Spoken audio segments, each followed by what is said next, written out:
Pie jebkuras ēkas būvniecības mēs domājam par tvaika novadīšanu, par tvaika membrānām, un šodien tieši par to arī parunāsim. Sveiks! Labdien!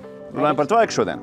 Tieši tā. Būvniecības procesā, būvkonstrukcijās, kā arī gaisā, ko mēs elpojam, ir zināms daudzums tvaika. Tvaika izolācijās tātad galvenais uzdevums ir veikt kontrolētu tvaika kustību un ļaut šīm būvkonstrukcijām kārtīgi izžūt. Kāpēc cilvēki vispār lieto tvaika membrānas? Protams, lai aizsargātu galvenās būves konstrukcijas, kas ir kā skelets mūsu ķermenī, un nodrošinātu to ilgspējību. Pat cik mums ir tā sagadījies, ka mēs esam pie viena no jūsu objektiem, es augstu nepacietībā redzēt šo gudro membrānu, kas ļauj tvaikam gan iziet, gan ieiet, un vēl noteiktā daudzumā to izdarīt. Laipni lūgtu. Tad dodamies. Te nu mēs esam. Te nu mēs esam. Kā zināms, kvalitāte ir detaļās, un tāpēc mēs šo procesu esam pilnveidojuši līdz pašām mazākajām niansēm, bet tas nenozīmē to, ka mēs apstājamies pie konkrētiem rādītājiem, parametriem, un mēs turpinām to pētīt un uzlabot.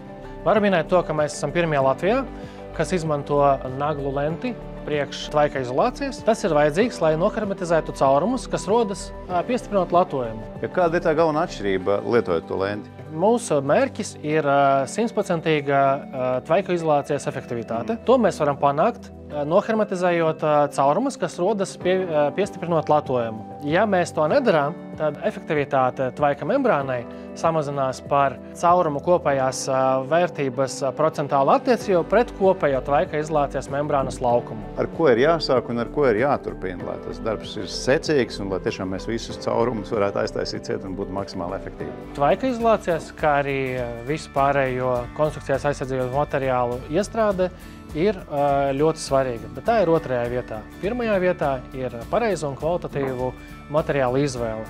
Mēs paši izmantojam un arī citiem iesakām izmantot vācu ražotāju Alujet piedāvātos konstrukcijas aizsardzības risinājumus. Visām šī ražotāja precēm ir vācu apdrošināšanas kompāniju garantija, īpašību deklarācijas, kā arī visdažādākie veiktie testi, kas apliecina kvalitāti un ilgspējību. Kur iestrādā šo izolācijas materiālu? Visās konstrukcijās, pamatos, mūros, kopnēs, jumtos.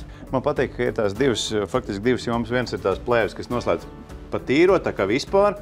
Tās sauc par izolējošām plēvēm. Plēvēm, jā. Un tās otras ir difūzijas, ir tās, kas saka gudrās. Jā, tās ir difūzija atvērtās membrānas. Un šeit ir tā gudrā membrāna, jā? Jā, šeit ir īpaši gudrā membrāna, jo patiesībā šai membrānai ir mainīgā SD vērtība, kas nozīmē, ka viņa var īpaši pielāgoties sezonālām izmaiņām. Pēc temperatūras to dara? Viņa to dara pēc tvaika spiediena, pēc tvaika daudzuma un pēc spiediena. Tātad ziemā tvaika membrāna aizvarās un neļauj konstrukcijās iekļūt daudz tam tvaikam.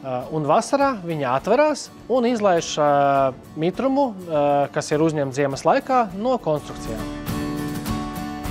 Kas ir tas, ko klients aiziet pie jums saņem? Jo iespējams, ka arī nav pazīstams ar dažādiem konceptiem. Saprotams, ka klienti ir atšķirīgi, vajadzības ir atšķirīgas, bet mēs ar savu pieredzi, profesionalitāti un ātrumu noteikti atradīsim labāko risinājumu, realizēt jūsu vajadzības un sapņus.